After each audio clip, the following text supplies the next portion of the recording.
All right, guys, so let's talk about what happened at FL2K, man. There was a lot of stuff, a lot of good, a lot of bad, some in-between stuff. I mean, overall, tons of fast cars. My car wasn't there.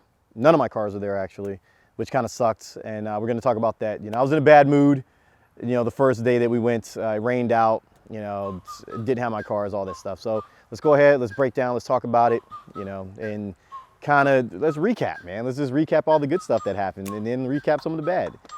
Let's talk about Leroy too, because that was pretty wild. All right, let's go.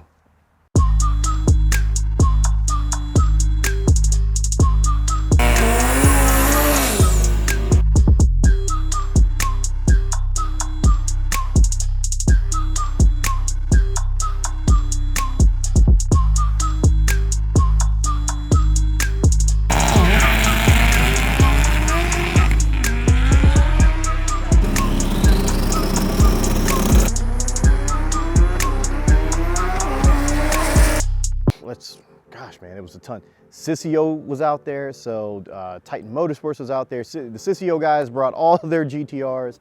I can't say all of them, but they brought a good chunk of GTRs, all their big 12 injector setups. These guys were making crazy power, running really, really good numbers out there. You know, now 𝗦𝗢𝗖𝗜𝗔𝗟's getting into the twin turbo V10 game with, they had a Lambo out there that was running pretty good. You know, it was on 𝗦𝗢𝗔𝗟.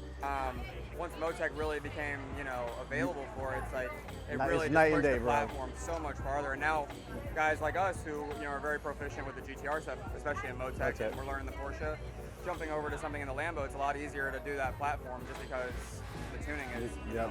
The tuning's there. Exactly. Beforehand, it's like hush hush, everyone's real quiet. That's why the C8s are, you know, struggling because the tuning's not there for them. You know, I mean, we have piggybacks on, which help a lot. They had McLaren as well with their 1,000 horsepower package, you know, upgraded turbos, still factory motor, factory trans, you know, so that's a testament to McLaren being built really, really well.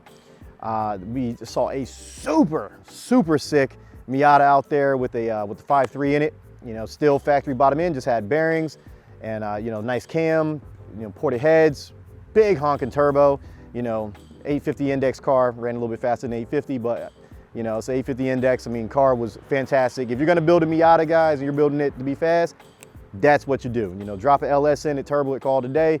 I mean, beautiful, beautiful car. I mean, it was, set up really, really well, you know, on BC coilovers, and everyone's like, oh, BC, like what? Didn't need any more than that. You know, 2,900 pound car with a driver in it, you know, decent weight. Car was fast, man, car moved. I can't say anything negative about it, man. That thing was moving. Okay, so we saw a lot of H-pattern cars. Supras were out there killing it. You know, H-pattern Supra, you know, cut out a 7-second pass. I mean, it's just a lot of stuff. They had a Super G out there as well. They had a gray one. We have a shit ton of room in my engine bay. We have a ton of room in my bay. Let's do bigger turbos. No, we're not gonna do bigger turbos. What else? Calvo was there, you know, the purple Viper that they have, freaking awesome. If you guys don't know much about the Calvo Vipers, those things are bananas, man. Those things are nasty, okay? They are roll champions. I mean, usually you'll see some of those guys, if they're calling you out, if they're calling the GTR out or a twin turbo Lambo, you can be sure they're no longer H-pattern. You can be sure that they're on the air shifter, sequential. I mean, these guys aren't playing around, okay? So if a Calvo Viper calls, you know, your GTR or your twin turbo Lambo, you might as well you better pray to sweet baby Jesus that you're making a way more power than that thing, way more, you know, because once they get up and moving, they're real hard to beat. I mean, they really haul ass. Let's see what else was there. A lot of guys from the tri-state area, you know, some Jersey boys are out there. There was a crazy Civic. Running a Haltech setup, you know, I guess one of the new ECUs that they have out, you know, I think that was one of two in the country that had it, you know, 850 index car, but was cutting out crazy times.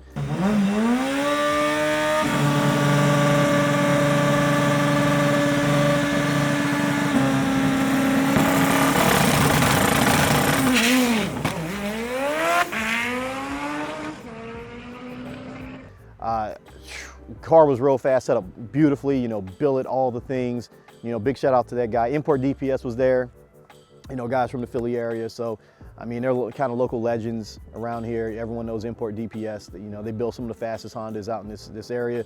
So if you guys got a Honda import DPS is probably the way to go out there in Philly. You guys are looking for a K swap, whatever, you know, that's just what it is. Let's see what else was there. You know, they had some crazy supers. Titan Motorsports was there, you know, with their cars. I mean, can't say enough about those guys. They had an R8, twin turbo R8 setup that actually broke the stock motor record. I think it ran at 8.1, if I'm not mistaken. So Alex with the Sheepy guys, you know, Bert. I'm sorry, not Bert. My guy's name is Bert. It was Britt.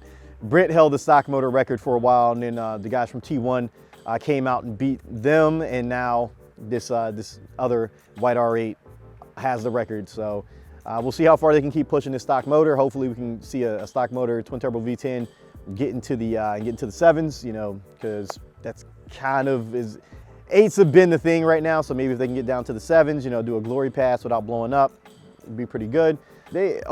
Cleetus McFarland was there, guys, you know, so they brought Leroy out and a couple of their other cars.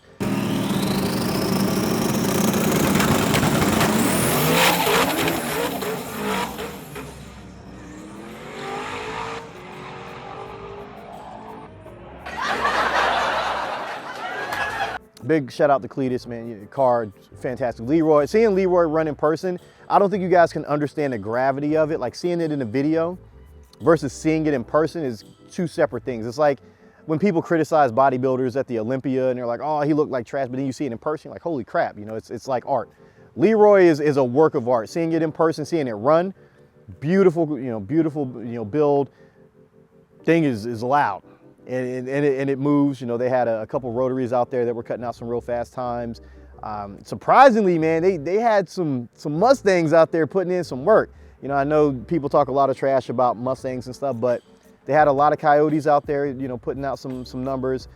You know, stock motor Coyotes at that, you know, cutting out some decent times. They had a couple ZL1s. They had, you know, some Evos out there, a couple Subaru guys, not as many.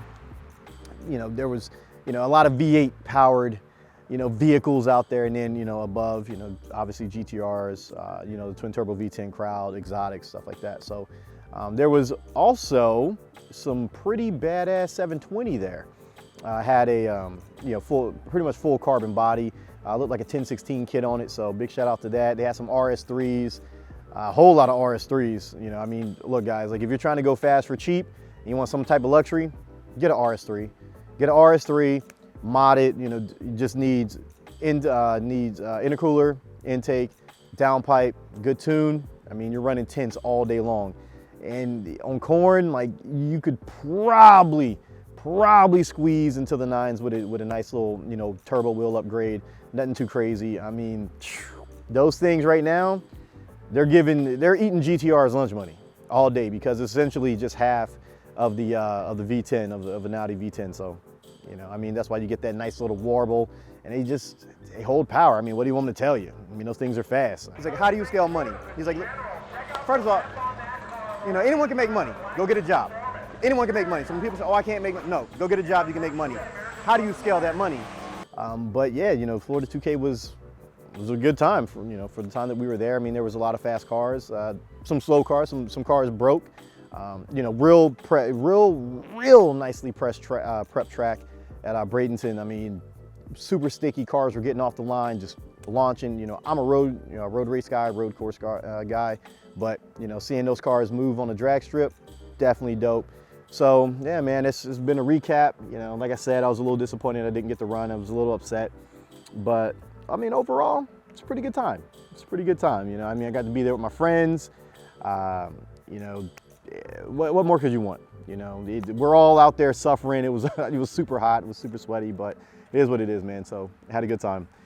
So you guys be safe out there. Be smart. Check out the footage. You know, enjoy yourselves, and I'll catch you guys in the next one. Peace out.